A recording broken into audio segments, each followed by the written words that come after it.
Bakit si Joshua Garcia ang iniidolong ultimate leading man ng bagong henerasyon? Sa mundo ng showbiz ng Pilipinas, maraming gwapong aktor ang hinahangaan.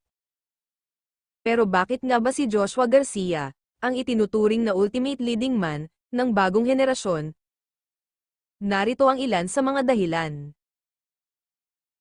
Number 1, hindi lang gwapo, kundi mahusay umarte. Hindi lang blessed ng gwapong mukha si Joshua. Pinapatunayan niya ang kanyang galing sa pag-arte sa iba't ibang roles, mula sa mga nakakakilig na rom-com roles hanggang sa mas mature na karakter. Nakuha niya ang puso ng mga viewers sa mga teleserye tulad ng The Good Son at The Killer Bride.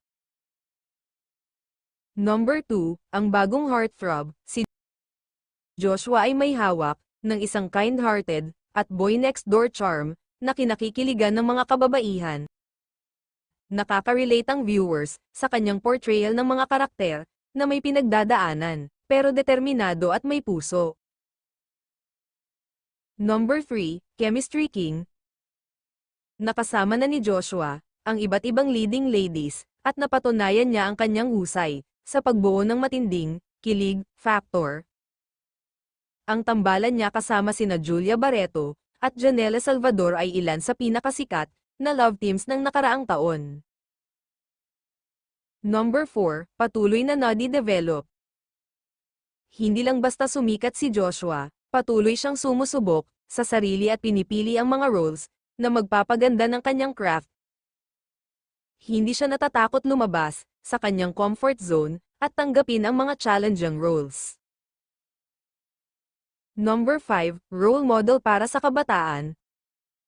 Bukod sa talento, kilala rin si Joshua sa kanyang pagiging humble at mabuting asal. Siya ay isang inspirasyon sa mga kabataan na patuloy na magpursige at maging mabuting tao. Sa kabuuan, ang kombinasyon ng talento, charm, at dedikasyon ni Joshua Garcia ang nagpapatunay kung bakit siya ang kinikilalang ultimate leading man ng bagong henerasyon. Patuloy siyang inaabangan ng mga manunood sa mga susunod pa niyang proyekto.